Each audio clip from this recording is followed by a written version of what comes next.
Welcome to the Reality Taboo, where no topic is off limits. It's August 23rd, 2025. I'm Jeff. Joining me is my co-host Ness. Washington, D.C., the current situation and crime data controversy.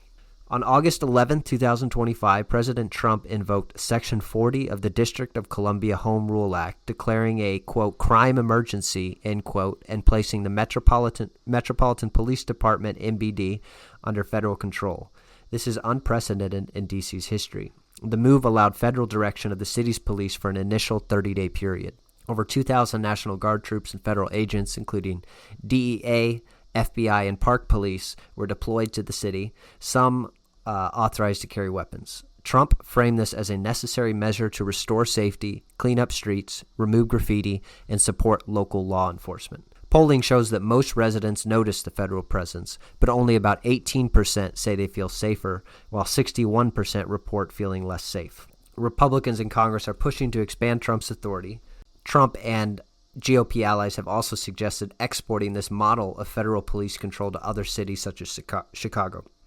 Local leaders, including Mayor Muriel Bowser, have denounced the move as a political power grab that undermines D.C.'s limited home rule. Lawsuits have already been filed to challenge the legality of the takeover. Critics warn that deploying federal troops in civilian cities risks normalizing militarization and eroding democratic norms. Maryland Governor Wes Moore have described the move as a, quote, slow-moving coup. As this takeover unfolds, the United States Justice Department has launched a criminal investigation into allegations that MPD officials manipulated crime stats to make the city appear safer. And Commander Michael Pullman of the 3rd District of D.C. has been placed on administrative leave after accusations that he downgraded serious crimes, such as stabbings and carjacking, into lesser offenses. The D.C. Police Union supports these claims, noting that officers were often directed by supervisors to file reports in ways that made crime trends look less severe. I'm looking at a chart of Washington, D.C. total homicide victims, 1999 to 2024. Blacks comprised 94% of D.C. homicide victims over the last 26 years. There's been some ebb and flow in terms of violent criminality in D.C. that mirrors the data for major urban areas all over the country. This graph goes back to the turn of the millennia. If we extended the graph back further in time, we'd see in the late 80s and early 90s rates higher than anything even on this graph. And that is rhetorically a point that many people in opposition to what the Trump administration is doing here now and in general will employ against people on the right who are concerned with law and order. People will point out the fact that violent crime, even though it had a local spike following George Floyd's untimely demise and the political ructions that came out of that, even though there was a local spike then compared to where violent crime had been 40 years ago, the urban areas, even at the height of the George Floyd riots, were safer physically than they had been 2 generations ago. But though there are fluctuations that I mentioned, the rate of total victimization by race is quite consistent over time, with blacks comprising an overwhelming majority of both victims and perpetrators. The graph Jeff mentioned here that starts in 1999 and goes to 2024 starts out in 1999 at about the same level that it is today, 25 years later, and there is a steady decline in the first half of the graph, hitting a nadir around 2012, and then it picks back up, increasing as steadily over the next 12, 13 years as it declined in the first 12 or 13 years, and that tracks pretty well with what is most famously known as the broken windows theory of policing, made popular by Rudy Giuliani, who was a Republican mayor in New York City, ran as a Republican, and won well within living memory. One in the 90s and was mayor into the early part of the 2000s on a tough on crime approach that was echoed in urban areas across the country. He brought in William Bratton, who was a police chief originally from Los Angeles, from literally the other side of the country. And these sort of initiatives were happening all over the country. And it's not particularly surprising that if more emphasis is put on enforcing laws and lawbreakers are incarcerated for longer periods of time, that the amount of violent crime perpetrated by those criminals goes down. As far as what the intention is of the Trump administration's move here, I am not confident enough to assert definitively. It is worth noting, though, that the putative beneficiaries of this tough-on-crime approach are quite overwhelmingly opposed to the approach being taken. The reality is that urban areas, and for the last 25 years, the great sorting has only accentuated this tendency, that these urban areas are overwhelmingly progressive, democratic in the way that they vote and the way that they live, and they overwhelmingly are opposed to this. The people who should be benefiting from reductions in crime, those overwhelmingly black victims, will, if given the opportunity to vote on this transfer of power from the DC municipality to the federal government, as Jeff mentioned in the opening, with only 18% of people saying they felt safer, will overwhelmingly reject this thing that is ostensibly being done to benefit them in their name. To tie it to a theme that is recurring here on The Reality Taboo, it's the importance of location, location, location, and the prudence of pushing initiatives in areas that are most favorable to you. And in the case of what the Trump administration is doing with Washington, D.C., it is like the targeted deportations in Los Angeles. It is going into enemy territory and attempting to assert dominance there. As far as the viability of that and how well it will redound to the Trump administration's benefit, I think it has to be no nonsense, hard-nosed, and relentless. I am skeptical, to put it mildly, that the administration has anywhere close to the stomach for what is required to crack down on criminality in major urban areas across the country. The questions of constitutionality and legal wrangling aside, just the political will, I'm skeptical. But if it is going to be effective, it cannot be something entirely based on half measures that are just for show and don't have any teeth behind them. So what are those things that would actually need to be done? Logistically, I'm not exactly sure what powers the federal government has in terms of policing powers within the District of Columbia. I'm not able to competently answer that question from a legal perspective, but in terms of the physical realities on the ground, it would require deputizing the National Guard and maybe the FBI, the Capitol Police, other law enforcement and military institutions at the order of the executive to make arrests and detainment. Correct me if I'm wrong, but I'm not aware of the Trump administration doing that up to this point. There's been a show of force where there have been federal agents posted publicly, but as far as arrests and subsequent incarceration and prosecution, I don't know that that's happened at all in D.C. From what I've heard, they've been focusing a lot on arresting illegal aliens. That's where the most visible change has been since Trump took over, has been the increase in arrests of illegal aliens. But that wouldn't require any sort of change in terms of policing power.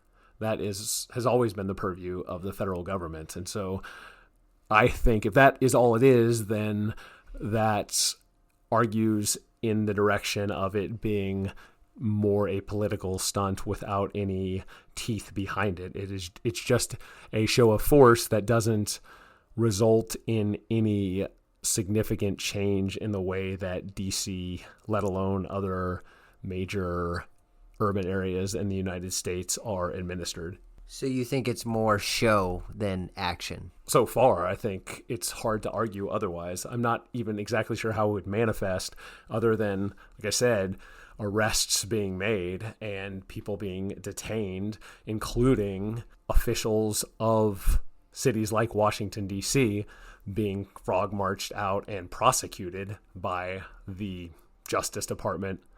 There would have to be things like that would have to happen to convince me that this is anything other than just a show. What do you mean officials? Karen Bass or Muriel Bowser being arrested and charged on RICO statutes for interfering with federal law and abiding law breaking. Racketeering, obstruction of justice, real charges being brought to bear on officials with executive power in these polities that are being administered now by the federal government. That is what it would take to convince me that this is something more than just a political show, or there could be some other ulterior motive that I don't grok. But as far as the outward stated goal of making Washington, D.C. safer for the residents who live there, I don't think that there's much evidence that what has been done so far is going to have any effect on that one way or the other. As far as boots on the ground, law and order, and rigorous enforcement of criminal law, it touches on one of the biggest taboos that we've talked about many times before on the show, which is black crime. And as we mentioned in discussing the chart, the vast majority of both the victims and the perpetrators of violent crime in the United States, vastly beyond their proportion of the population, are black people. And so if any time you actually enforce the law, if Trump were to go in and say, we're going to arrest any sort of violent crime, we're going to prosecute it, we're not going to throw out cases, the prosecutors are going to go after every case we have, we're going to funnel resources to get more district attorneys, we're going to do everything we possibly, hire more police officers. The reality is that would just end up putting even more black people in prison. I think it's very clear that to progressives and white progressives and most black people, based on their behaviors and voting patterns, they are far more willing to put up with crime, with high rates of crime, than they are with high rates of incarceration of black people.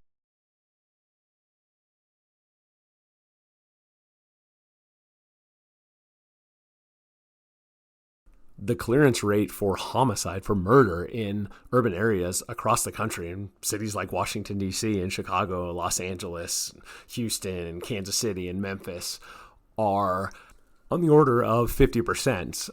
That is, half of murders go utterly unsolved and justice is not served and no one is punished. And so that has been the case for decades and generations now, since the 1960s, and overwhelmingly the denizens of the places that have such low clearance rates, and clearance rates in the suburbs and in rural areas are higher than that, but in the cities, in the order again of 50%, that has been voted for time and time again, with a few exceptions. As we alluded to earlier, there was an exception that characterized much of the United States in the thawing of the 90s, the mid-90s into the mid-aughts.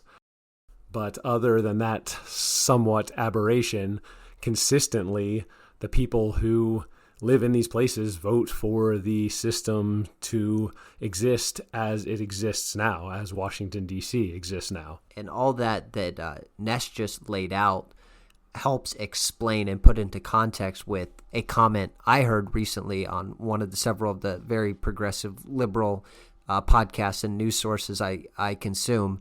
The woman, they were talking about what Trump was doing in D.C., and it was very clear. I mean, obviously they didn't come right out and say this, but it was very clear from the tenor of the general discussion, the optics of Trump doing what he's doing was far more of a concern than the actual crime that Trump was ostensibly trying to deal with.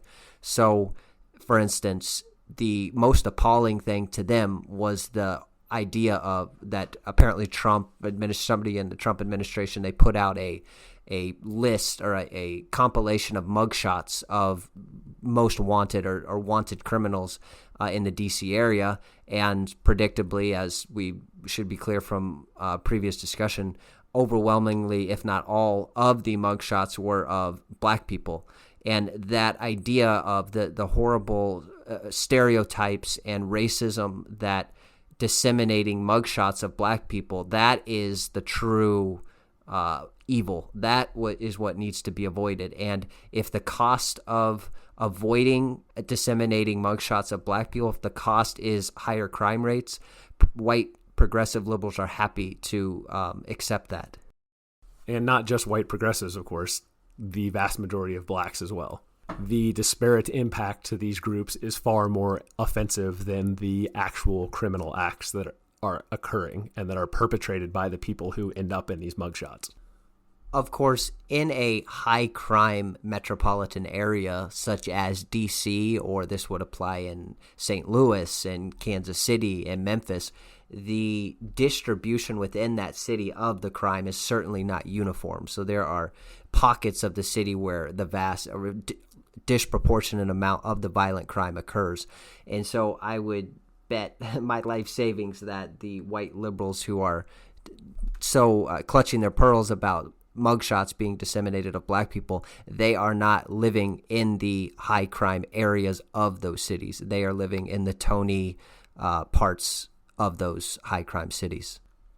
But the black people who are voting for these progressive candidates, so I would argue soft on crime candidates, many of them are actually living in those high crime areas. So I guess I, in some weird sense, give them more credit because they're actually living with the direct consequences of what they're voting for. But I think is so often the case with white progressives, they are able in their personal lives to avoid at least the most obvious direct negative consequences of their voting patterns and behaviors. It's worth pointing out, too, that the white conservatives who form the base of support for what Trump is doing also don't live in those areas where those pockets of high crime where black criminality runs rampant. And the orientation that I take is that there is a sort of element of cucking here by white conservatives who make so much hay about the virtues of tough policing in urban areas when they don't meaningfully affect those white conservatives really any more, probably even less so than they affect the white liberals on the podcast that Jeff was referring to. I guess what I'm trying to get at here is that there is a larger meta point when it comes to violent criminality, the color of crime, as it were, in the United States.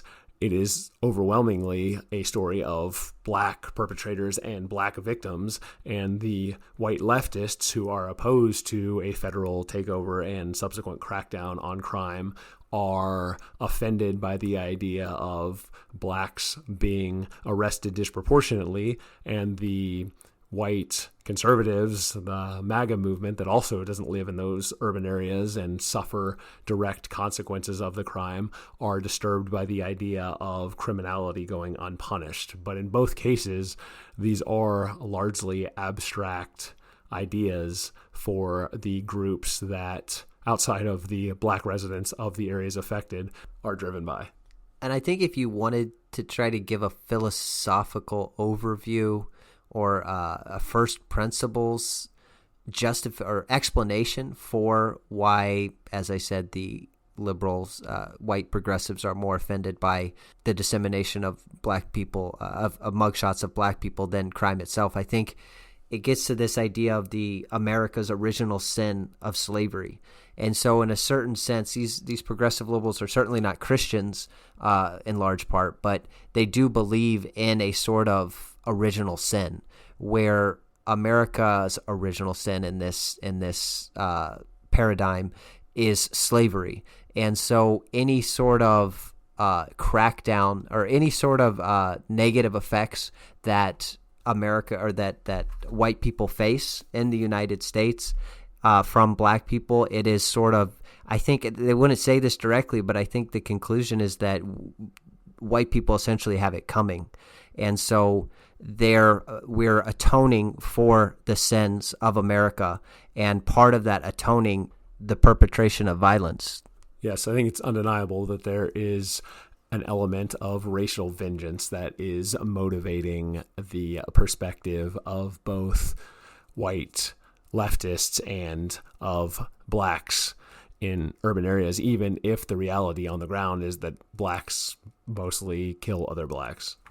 And if you're able to address the disproportionality of both black victims and black perpetrators in violent crime, if you're able to broach that topic with a liberal, they'll squirm and they won't want to talk about it. But if they're forced to talk about it, the go-to explanation that I've heard is poverty. That seems to be the first explanation for why this disproportionality exists, and systemic racism and everything else. But the many things all kind of boil down and converge on black people being poor today for a variety of redlining and structural racism and slavery and Jim Crow and all kinds of discrimination has resulted in them being impoverished. And so the crime flows from the poverty. I've looked into that claim, and I don't think it stands up to any sort of real scrutiny. The first thing I think of are, well, if that's the case, then let's compare apples to apples. And so let's compare poor whites to poor blacks and look at the crime rates. And if that theory were true, that poverty is the primary causation of violence, the perpetration of violence, then you would presumably see similar rates of violence crime among poor whites in Appalachia as you do among poor blacks in St. Louis or Kansas City or Philadelphia or Memphis. But you don't. There certainly is more crime in poor white areas than wealthy white areas, but there is nowhere near the crime in poor white areas as there is in poor black areas. Well, that is absolutely correct. The dismissal of socioeconomic status as the prime explanation for disparities in crime rates.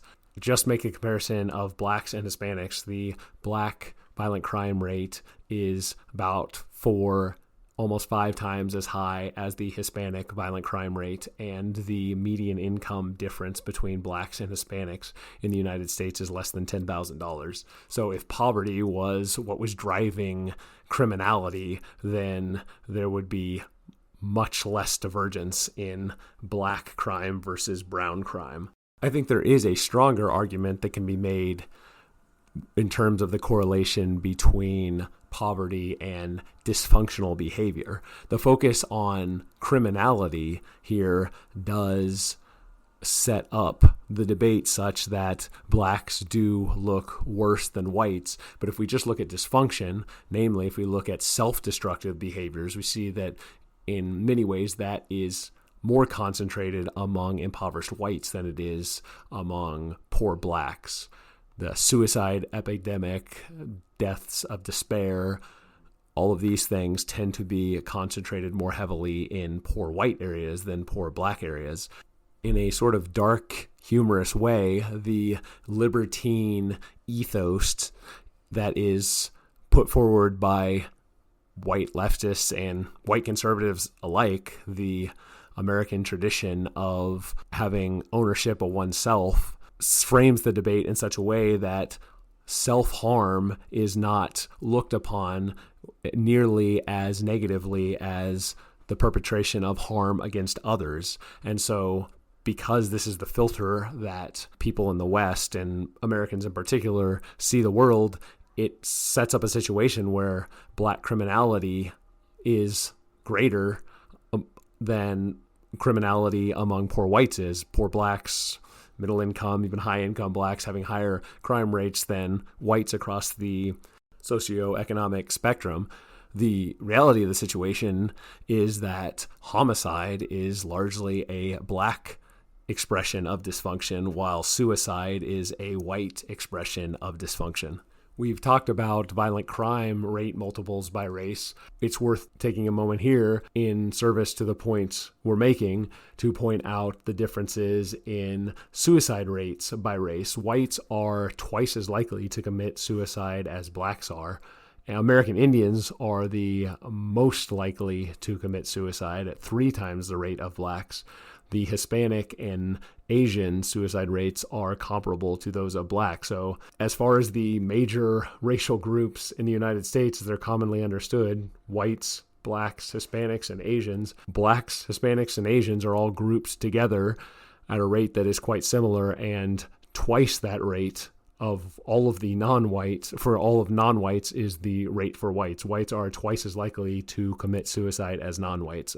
And if we were airheaded dopes like the people that Jeff was referring to in the podcast, I guess the corollary the conclusion we'd have to come to is that while poverty causes people to kill other people, wealth causes people to kill themselves. And I say that somewhat tongue in cheek, but I actually think there is more than a kernel of truth there. That is a topic we can expound on in future episodes. But as a teaser, I think the story of the Lotus Eaters gets a lot of the way there. The Lotus Eater story has manifested itself in multiple forms in popular culture. I think of the Futurama vignette about not having sex with robots because it will lead to the end of the species. There's the famous or infamous rat experiment about rats who are having all of their needs met over time. They stop breeding and even stop making any effort to play and just pleasure themselves until they die. The etymology of that term is in the Odyssey, where Odysseus comes across an island of lotus eaters who spend all of their time eating. I guess another expression would be, in Brave New World, the idea of soma, an intoxicating substance that is pleasurable to consume, and is so pleasurable to consume that it leads to the dropping of duties and desires and objectives, goals in life. Effectively, without any pressure, there is no ability to achieve power, and so the consequences, people go onto this hedonistic pleasure treadmill that they follow until they die. I am going far afield here, understand, on this digression, but there are major existential considerations to contend with. The Lotus Eater problem could be the explanation for Fermi's paradox,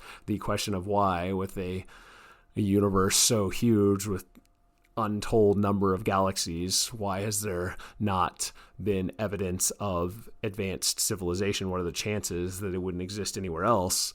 And one answer could be that at some point in development, the forces that were initially utilized to achieve progress get turned in on themselves, and instead of continuing down the road and receiving the rewards that come from carving out a wilderness and setting up a civilization there, you get to the point where instead all of that energy is just devoted to effectively various forms of masturbation that is more pleasurable and has the immediate gratification that doesn't require the struggle, the toil to achieve that pleasure. And by short-circuiting the path to achieving great things and getting right to the payoffs for it, the consequences of that is a hollowing out and a collapse of society. And if it sounds like in some ways I am describing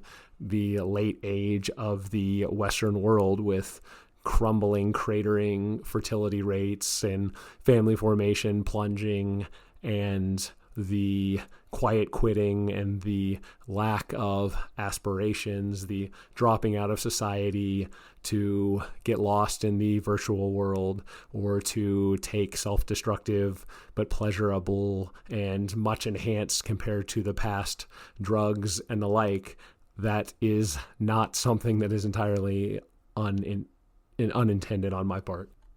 Next to poverty, arguably the second most common explanation for black crime that you'll hear from liberals and progressives, to the extent that they'll even talk about it at all in a serious way. Number two is gun control. It is the guns, the proliferation, the ubiquity of firearms in society that is causing the violence. But again, I think this is belied by the reality that there is high gun ownership in rural white areas of the country, and I would imagine there's a high per capita gun ownership, firearm ownership in those areas, but there's not a correspondingly high rate of violent crime. That is not the case in black urban areas, where there may also be a high rate of gun ownership.